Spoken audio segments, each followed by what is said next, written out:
Hi, I'm Brett Peters, the reigning GTP champion, and you're watching the new look Speed Week. Good stuff. If ever there's a category of true grit, it's GT Performance, road-going production cars, pushed to the edge of what manufacturers designed them to do. Lancers versus Subaru, Falcon versus Commodore. You're going to be amazed at what these machines can do.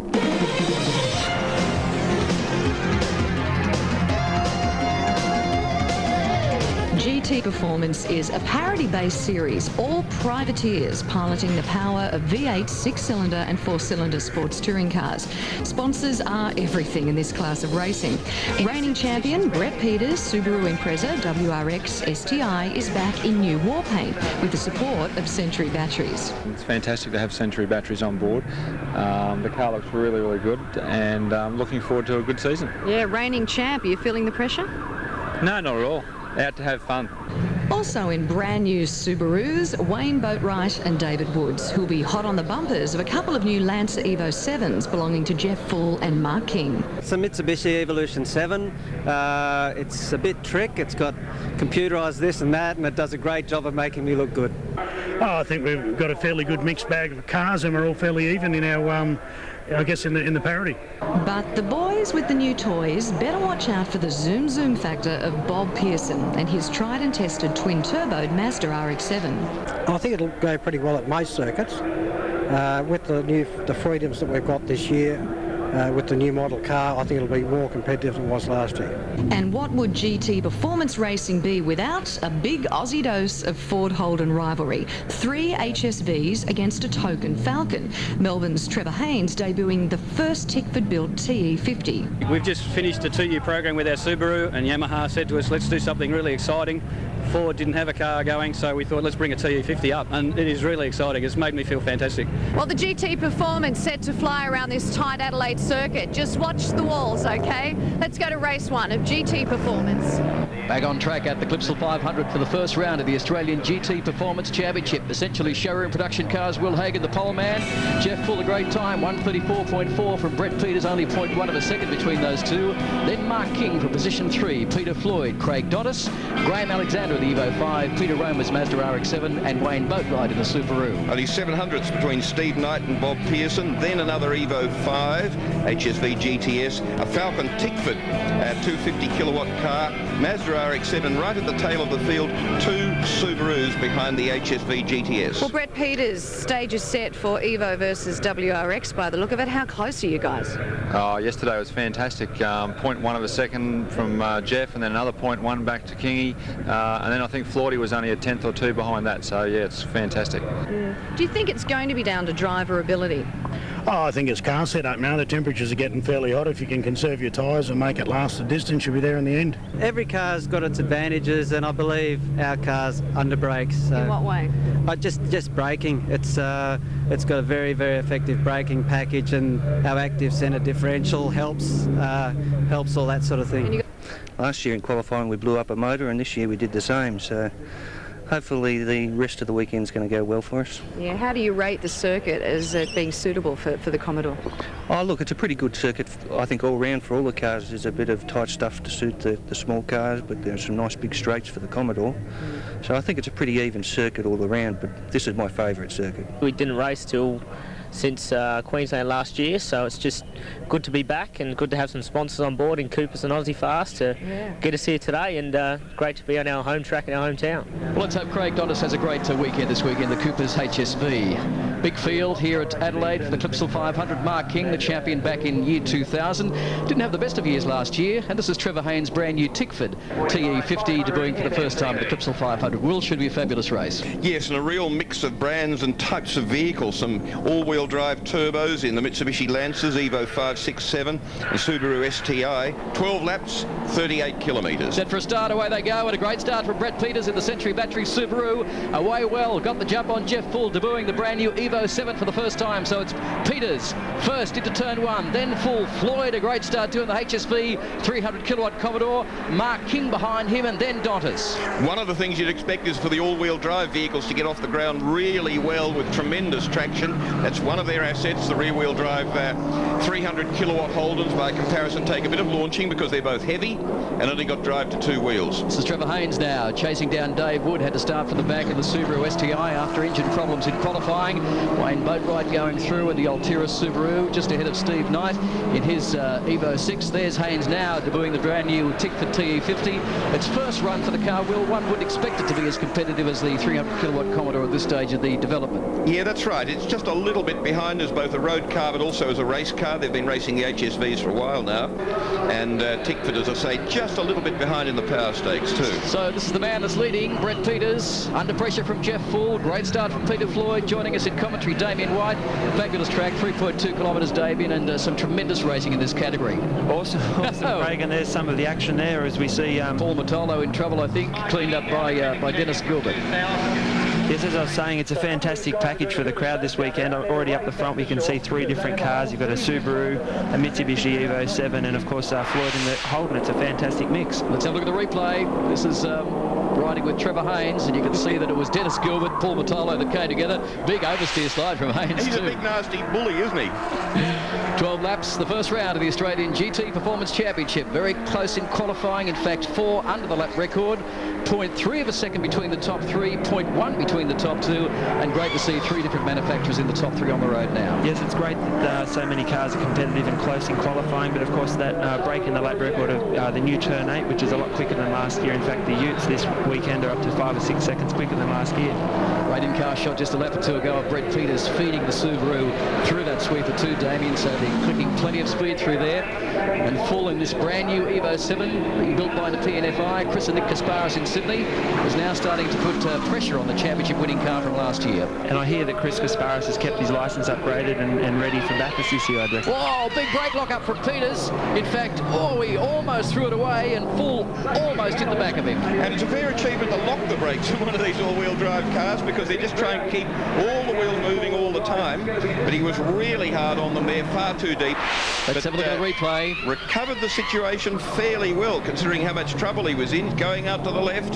He'll have an awful, nasty flat spot on that tyre, and it seems quite bizarre that the outside front tyre would lock up under that heavy load. And he turned it in like a rally guy, got the tail out and it turned him right and got his apex. Well, of course, that's what they're designed for, so he's taken it to full effect. And did well to maintain the lead now in this very first round, very first race of the Australian GT Performance Championship at the Clipsal 500 Adelaide. So Peters goes through, Full closing on him, and what a great drive from Peter Floyd in the 300 kilowatt HSV Commodore. We commented last year at Indy that towards the end of the year his style had changed a bit, perhaps from the influence of Cameron McConville. He's a lot more aggressive, but I'll tell you what, talking to him in the paddock, you wouldn't pick him as this aggressive style, but it's a fantastic new Peter Floyd, and he's doing a great job. In a car that's not easy to drive, and Dontis. One misses and the other doesn't. And cleaned up by Steve Knight. Pearson goes through, just clips the rear end of the Commodore. So the young Adelaide boy who was looking forward to such a great weekend this weekend has had an absolute shocker. Now Floyd up the inside of Full to take second spot. Peters under pressure from the race lead. Now what will this do, Damien? One would think maybe a safety car situation. Possibly a safety car. I feel so sorry for Dontis there. It was probably a harmless spin, but the Evos come around, another $600, and then the other cars come around, another $1,000 with a rear bumper. Back to the front though, this battle's hotting up, and Peter Floyd, how about his form? Mark King sitting back there in fourth spot. Now Floyd having a run at the lead, down the inside of Peters, gets through. Peters comes back at him though. Yeah, he was in too deep there, missed his apex and then ran wide in the exit, and back to second place from whence he'd come only a few seconds earlier. So Jeff Full now starting to put the pressure on Peter Floyd. Evo 7 sitting back there, doing a great job. Again, let's have a look at this replay, and you can see that Dontis, for some reason, has clouded the wall, come back into the track, been tagged quite lightly by Steve Knight, and then Pearson's come around in the Mazda RX-7 and did well to minimise the damage there. Did well not to hit him too hard. So young Craig Donis, born and bred in Adelaide, quite a karting star, and had quite a large accident some years ago at Phillip Island in a Suzuki Swift when he came together with Peter Fitzgerald. And the safety car is out, Damien, so this will bring the field back under control while they remove those 2 damaged cars. Yes, Craig, but I think the person that will benefit most from this is Mark King. He's been cruising around there in 4th position. The 3 guys at the front have been working their tyres hard. We've seen Peters lock one up. I think Mark King will be sitting there smiling on it with a big smile on his dial. There's Donis with the car on the back of the truck, and a very sad way to return it. The pits, Will. It had 3 accidents in one, didn't it? He had his own, and then 2 others assaulted him. Hi, I'm Trevor Haynes. This is my Team Yamaha TE50 Tickford, and you're watching the New Look Speedway. Folks, welcome back to the Clipsal 500 for a restart of this very first round of the Australian GT Performance Championship. Brett Peters will lead them onto the main straight from the first time. Peter Floyd, the Commodore, in second. Jeff Full in the brand new Evo 7 third. Mark King in a similar car fourth.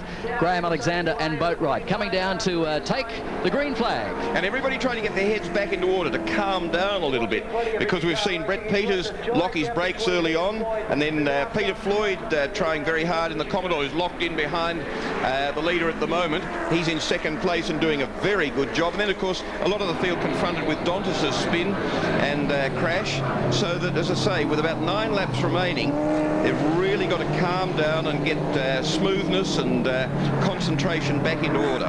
Very impressive performance, Damien. We talk about Peter Floyd. He's now hassling Brett Peters for the lead. What about the brakes on the Commodore around this tight 3.2 kilometre Adelaide track? Well, if they're anything like the Ute, Craig, 3 or 4 laps and they'll turn to mush. So he's got to do it now while the brakes are cool and make the run. I think he'll be just as happy as Mark King that he had that lap or 2 to cool the brakes down. Now look at Floyd making a run on Peters down the inside through this fast sweep at 200 kilometres plus. And look at the speed of this Commodore, how close to the wall. A beautiful bit of driving. He was very quick there, and he just seemed to know where the edge of the track was and how hard he was going. A great manoeuvre, and now a good lead. Maybe McConville will be calling him up for a co-driver Bathurst this year.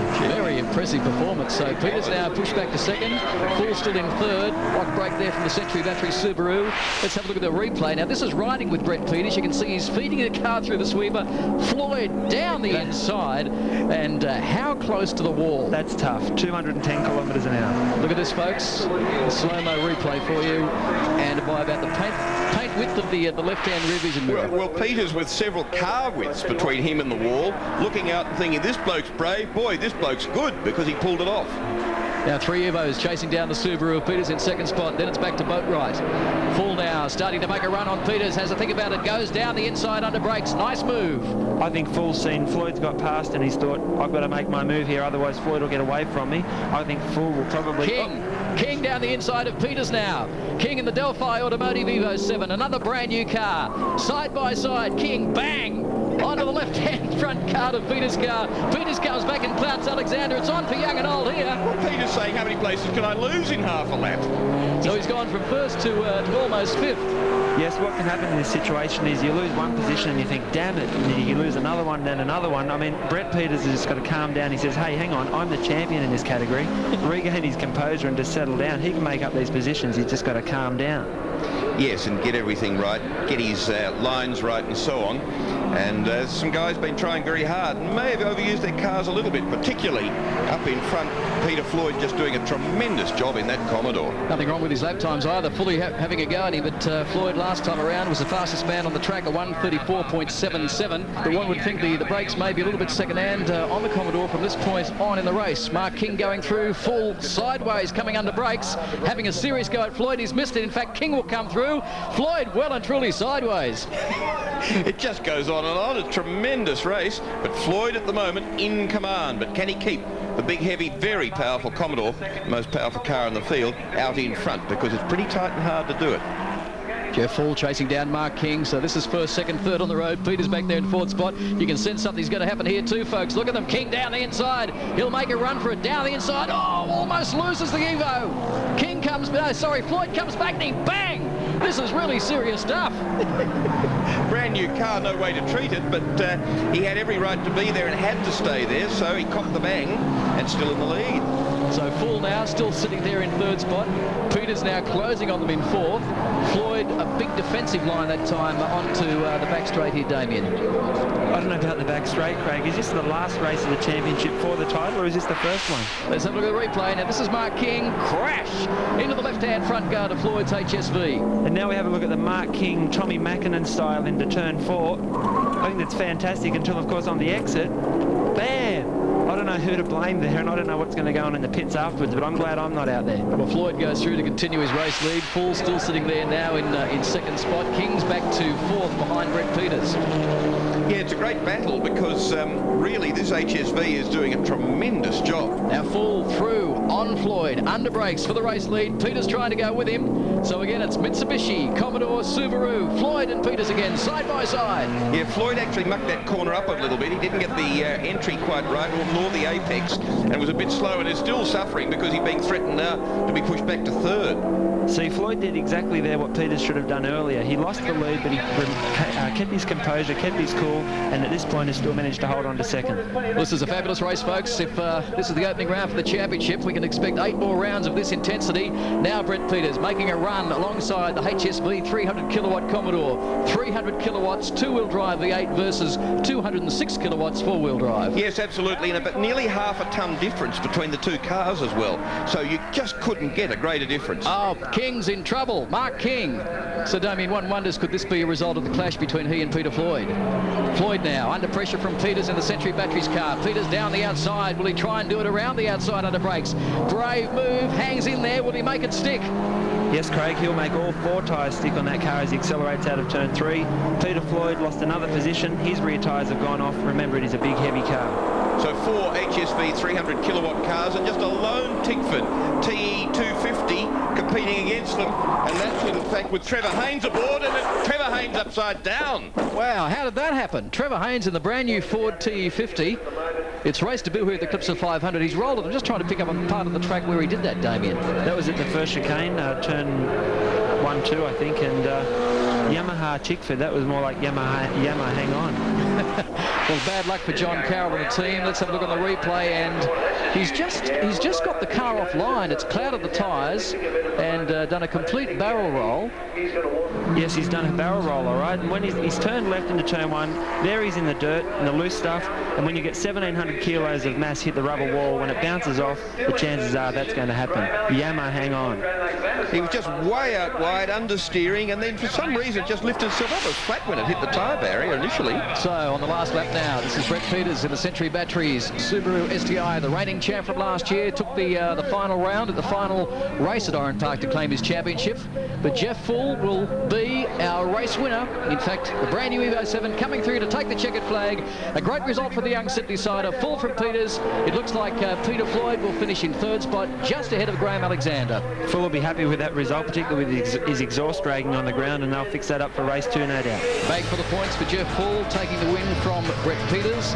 Peter Floyd finishing third in the HSV 300 kilowatt car. Great drive, and Graham Alexander fourth. 3 different makes there and 4 models. Then the first of the RX-7, Peter Roma. Then more Subarus, 2 of them Wayne Boatwright, David Wood, and finally Evo 5, Dennis Gilbert.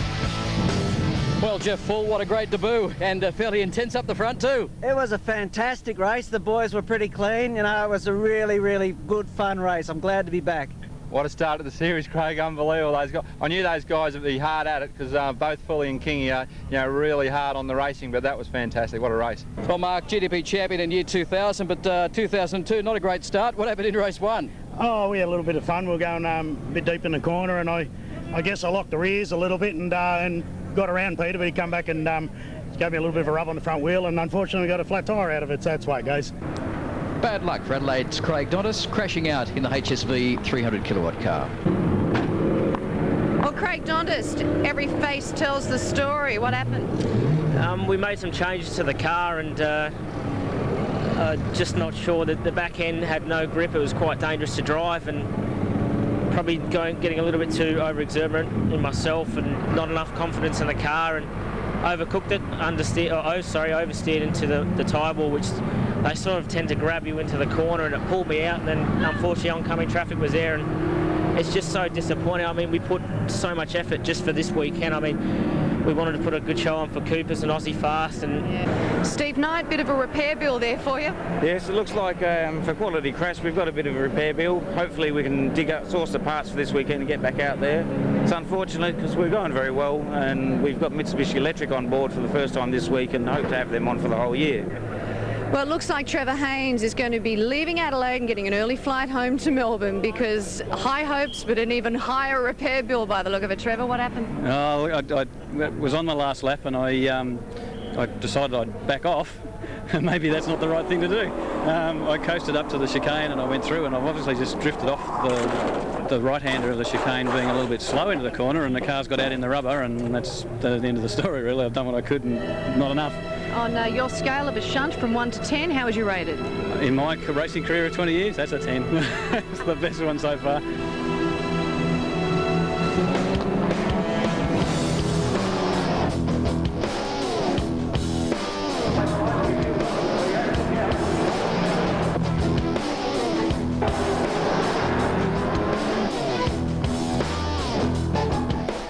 Set for another 12-lapper. This is race 2 in the GT Performance Championship. Jeff Full, the pole man in the Evo 7. Brett Peters alongside in the Century Battery Subaru. Then Peter Floyd, the HSV Commodore. Graham Alexander, the Evo 5 alongside him. Peter Romer, first of the Mazdas from Wayne Boatwright, Dave Wood and Dennis Gilbert. Barry Moorcombe then is another of the HSVs, and Bob Pearson, the best of the RX-7s. Two non-finishers, Mark King in 34 and Steve Knight in 23, are starters in this 12-lap race, 38.6 kilometres. Dave Wood started from the rear of the grid in race 1 in his Subaru. He's now with Alison Drower. David Wood in the Subaru. How are you matching it with those Evos? Well, I didn't really have a chance to get near them yesterday, starting from the back of the grid after blowing an engine on Friday and not qualifying. But we got from the back to 7th.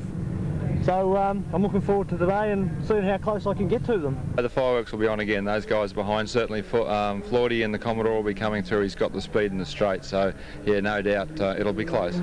12 laps for showroom production cars. Jeff Full, Evo 7 coming through.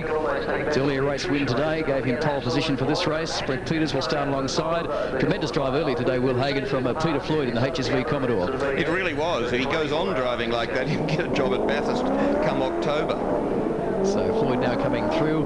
Had a shocker in qualifying, blew an engine, did the same thing last year and couldn't buy a spare engine in Adelaide, so went out and bought a brand new car, about $98,000, ripped the engine out of it and put it in the car for race 1 last year at the Clipsal 500. So plenty of spares in the Floyd camp.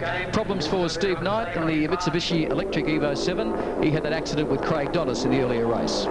So all in readiness now for this 12-lapper, 38.6 kilometres, and away they go very cleanly. But again, the big heavy HSV with rear-wheel drive only gets away poorly. The all-wheel drive cars running away at the front, swarming past him as well, so that into the first corner he's about 5th. And Peters does it. He gets the jump on Jeff Full. So the Subaru now leading Evo 7. Graham Alexander well and truly up there as well. Mark King, one to watch coming from the back of the field in the Delphi Evo 7. Yes, he's got a lot of traction to pull through quickly in these early laps. There's King now just chasing down Peter Romer's Mazda RX-7. Two brand new body-shaped Subaru WRX STIs in the hands of Boatwright and Wood. But this is Peter Floyd in the 400 horsepower, 300 kilowatt Commodore HSV. Yes, and Graham Alexander saw in front of him what Floyd's attitude was in race 1, and I bet he's looking in the mirrors now thinking, oh God, I'm next. Graham Alexander in the gun sight of Peter Floyd in the big Commodore. This is where Floyd was a hero in race 1, and he's doing it again. The all-wheel drive car being hauled in by the 300 kilowatt Holden. Much heavier car and under brakes, perhaps because he can't stop it, but he gains an enormous amount of ground on them. It gives you an idea how close he runs out to the wall too, Damien. I mean, there's nothing between the wall and the Commodore. Would be a fun car to drive, but also he's doing it very well. I mean, you can have fun in it and really waste the tyres and the brakes and everything, but he's using it so effectively. It really is a big performance by Floyd. Here we are on board with him. Just missed the apex there coming onto the main straight, so struggling for perhaps a little bit of turn in. It's an easy corner to do that on though, Craig. In fact, a lot of the competitors this weekend in all categories are doing exactly that. It's easy to rush into that corner, and of course what that does, it gives you a slow entry speed onto the straight, which turns into a slow speed at the end of the straight, so it's an easy mistake to make. King now down the outside of Peter Romer in the Mazda RX-7 down towards turn 1. He's the big mover. Oh, and Romer almost had the rear end step out on the Mazda. He did. It's a light little car too, but he kept it under control, and then he bounces it off some curbs. front of the field. It's on very hard and strong there between... Brett Peters, and Full goes through. So, in fact, it almost was like that Brett Peters opened the gap up for him there, Damien. It was a very calculated move. Full is obviously a lot quicker through that whole section than anyone else this weekend, and I think Peters has decided that he's had enough damage this weekend and enough risk. It is only round one after all. Well, he's smart enough to play for championship points. That's how he won the series last year. Again, riding with Peter Floyd in this fabulous $98,000 Holden Commodore. And again, Peter Floyd under brakes. That's just phenomenal. Whoop, get out of the way, I'm telling you now. So hot on the tail of the all-wheel drives again, the Mitsubishis and the STI Subarus, is Floyd in this big Commodore. Yeah, Jeff Full under pressure, lock brake that time in the Evo 7. So he's feeling the pressure from Brett Peters, so it's still four-wheel drive. Turbocharged, cars in front, first, second, third.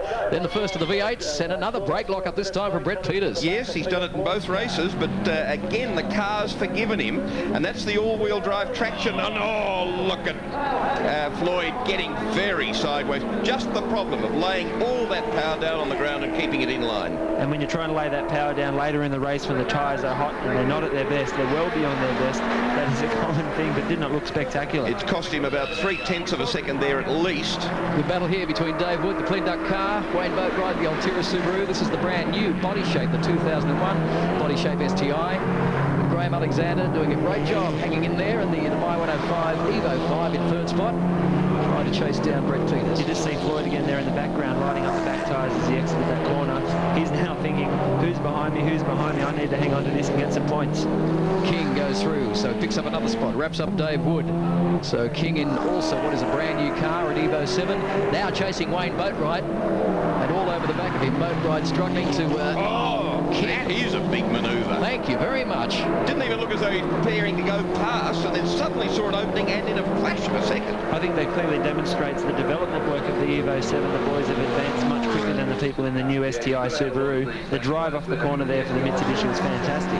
Well, it's a great package, Damien. In fact, has a wider front track, a longer wheelbase, wider front wheels, has a clutch in the centre differential of the new Evo 7 with a G meter and a speed sensor, which allows the car to engage and disengage four-wheel drive on turn-ins. So the ultimate result of that is the car gets far better turn-in, far better mid-corner speed than a normal four-wheel drive. So Dave Wood in trouble yet again, but quickly straightened it out and on his way. New lap record for Jeff Full to 1:34.3, and Floyd coming through. In fact, problems at the left-hand front wheel, and well and truly out on the grass, almost tagged the wall. Yeah, one thing led to the other. I think he couldn't pull up, and then he just ran really wide, lost an enormous amount of speed out of the corner, and being hauled in now. We've been talking about his braking abilities, and he's testing the limit against the wall through turn 8, testing the limit of the brakes. Did you see the fire? Marking now the challenge for fourth outright. So let's have a look at the replay. Look at the left-hand front wheel, folks. Plenty of smoke and flames coming out of what looks like the braking area of the car. Well, what the teams have available to them, Craig, is the brake temperature paint. I'm going to tell you that's worthless in this situation. We can see how hot they are. Because it's bubbled, it's gone black. So Mark King now battling for fourth place against Melbourne's Peter Floyd. Yes, Craig, and with only half a lap to go, and you've got to remember, Mark King has not got the advantage that we have up here. He doesn't know that Floyd's got problems with the brakes. But Floyd, in fact, doing a tremendous job in where he's placing the car, doing it very legitimately, but making him very difficult to get past as they head round this last half lap around the streets of Adelaide. And this is the part of the track where the Commodore really shines. You can unleash the 300 plus kilowatts of this car. You can see the gap now that he's physically pulled out on Mark King. Of course, what's going to happen under brakes now with that problem with the left-hand front, Damien? Well, we're about to find out, and I think with the... That's what happens. Mark King has misread it and turned the car around, and Floyd almost loses the Commodore on exit. Well, Floyd got onto the brakes really early for that corner, in fact, and that might have been what upset King. But Floyd really needed to, because he wasn't pulling up very well at all. So Jeff Full comes down to take the checkered flag and make it 2 out of 2. Round 1 of the Australian GT Performance Championship at the Clipsal 500. Great debut for the brand new Evo 7. Good performance too from the reigning champ Brett Peters, come through in second spot in the Century Battery Subaru, and Graham Alexander in the older model Evo 5 will take third outright. And Peter Floyd, I think, will hang on to that 4th position, and all weekend he's been on fire, and his car's finished with him in the same condition. So, a great start to the championship year for Sydney-sider Jeff Bull. Takes a bag full of points from Brett Peters, who finished 2nd, then Graham Alexander 3rd, Peter Floyd 4th in the Commodore. And great credit to him to finish ahead of Wayne Boatwright, Subaru, Mark King's Mitsubishi, Peter Roma then his Mazda, and David Wood recovering well in the Subaru to be 8th. It's hard to believe with the brand new car, but all credits in the P&EFI and all the boys who built the car in a short time since Christmas. Adelaide didn't quite suit our car. You know, we knew fully that the Evo 7 was going to win, but look, the little Century Batteries STI went like a little ripper. Yeah, I got to drive the wheels off it, but you know, once they got away, you know, I just couldn't keep the pace up that they were going, so I just had to settle down into the pace that I was a bit more comfortable with, so get it to the finish. So Mitsubishi Evo's dominating the point score, 1st and 3rd, with a Subaru sandwiched between them, then the best of the rear-wheel drives, Peter Floyd's HSV, another Subaru, and then Peter Roma in the RX-7. David Wood from rear of grid takes 7th overall after 2 races. Well, Craig Denyer, I think life's going to be a little bit more difficult for Mr. Brett Peters this season. Absolutely. We're looking at the current championship winning car from last year with new backing by Century Batteries, but hey, 2 second places this weekend, 1st round of the Clipsal 500. But what about Jeff Bull's debut of the brand new Mitsubishi Evo 7, the first time we've seen it here in Australia, and 2 race wins this weekend. And you know what? The Formula 3s definitely held their own at Clipsal this year. Mini Formula 1 cars. Darren Palmer had a race win. His teammate James Manderson had a race win. Can't wait for the next round. Well, we're packing up here, as you can see. We're off to Tasmania, Symmons Plains next, aren't we, Craig? Looking forward to it, folks. Don't miss it down there. Symmons Plains, Tasmania, April 6 and 7, all around the Pro Car Champ Series. Exactly. You can see it all here on the new look Speed Week.